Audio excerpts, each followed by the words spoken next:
Thermodynamic cycle को सीखने के लिए कुछ फनी ट्रिक हैं।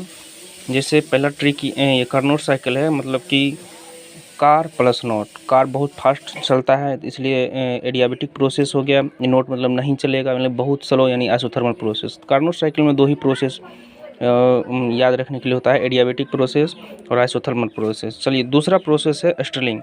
स्टर्लिंग का प्रोनाउंसिएशन कीजिए इसको स्त्री की तरह। स्त्री मतलब कि टीवी थोड़ा ज़्यादा देखती है, सीरियल वगैरह। तो टीवी हो गया, टी फॉर टेम्परेचर यानी isothermal process, V for volume constant volume process. तो स्टर्लिंग में दो ही प्रोसेस में देखा जाता है, आइसोथर्मल प्रोसेस और कांस्टेंट वॉल्यूम प्रोसेस। चलिए अगला है इरिक्शन,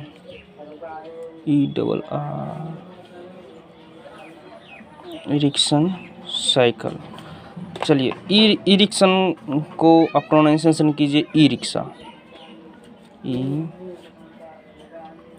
ई रिक्शा जो देखते हैं जो बैटरी पर चलता है, ये बहुत तेज़ी से दौड़ती है, एकदम पीटी उषा की तरह, पीटी उषा की तरह। P for constant pressure, constant pressure process. T for constant temperature, that means isothermal process. तो दो ही प्रोसेस होता है इरिक्शन में, constant pressure, constant temperature. E-rickshaw PT Usha, समझिए। ई रिक्शा, ई रिक्शा, इरिक्शन मतलब e-rickshaw. E-rickshaw PT Usha की तरह बहुत फास्ट चलती है, दौड़ती है रोड पे। तो पीटी उषा हो गया, पीटी उषा एक धावक है। तो P for constant pressure, T for constant temperature. बस यही याद करने का फनी ट्रिक है और ये बहुत ज़्यादा माइंड में स्ट्राइक करती है। चलिए अगला है लेनोयर साइकिल। इसका रखिए एक छात्र संगठन का एक सदस्य है ABVP, ठीक है। बी को निगलेक्ट कीजिए, ए को कंसंट्रेट करना है, बी को कंसंट्रेट करना है, पी को कंसंट्रेट। अब A4 हो गया adiabatic, adiabatic expansion. V4 constant volume, constant volume heat addition. P4 constant pressure, constant pressure heat rejection. तो ये है लेनोयर साइकिल। ABVP एक संगठन है, A for adiabatic expansion, B for constant volume heat addition, P for constant pressure. बस इसको mind में। चलिए अगला है जूल साइकिल।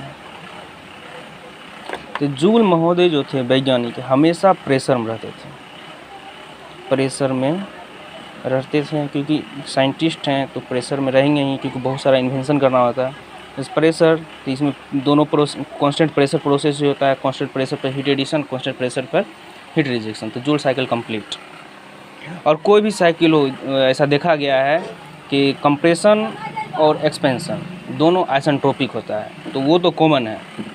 मेन जो दिक्कत आती है उसके लिए सब ट्रिक है।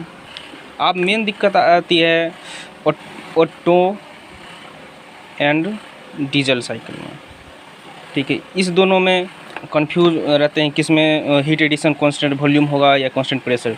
तो देखिए वॉल्यूम आप लिखिए, volume V for constant volume, O for auto constant volume, O for auto हो गया। यानी वॉल्यूम के नाम में ही छिपा हुआ है V for constant volume. Constant volume किस में होगा? तो O for auto cycle, auto cycle में होगा। हीट एडिशन हीट रिजेक्शन दोनों कांस्टेंट वॉल्यूम पे होगा। बस ये सिर्फ फनी है, माइंड में तुरंत स्ट्राइक करने के लिए, वहाँ सोचने का समय नहीं रहता है, विदिन सेकंड में क्वेश्चन बनाना रहता है। सिर्फ और सिर्फ फनी ट्रिक है और कुछ नहीं, सिर्फ फनी ट्रिक है और कुछ नहीं।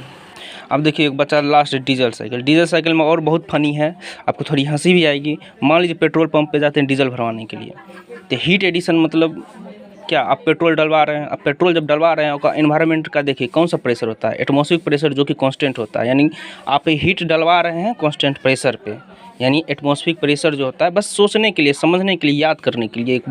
एक्चुअल में ये सब कुछ नहीं है, ये सब बहुत बेतुकी बातें हैं, सिर्फ फनी है। याद रखना है कि कांस्टेंट प्रेशर पे हम डीजल भरवाते हैं, बस दैट्स ऑल।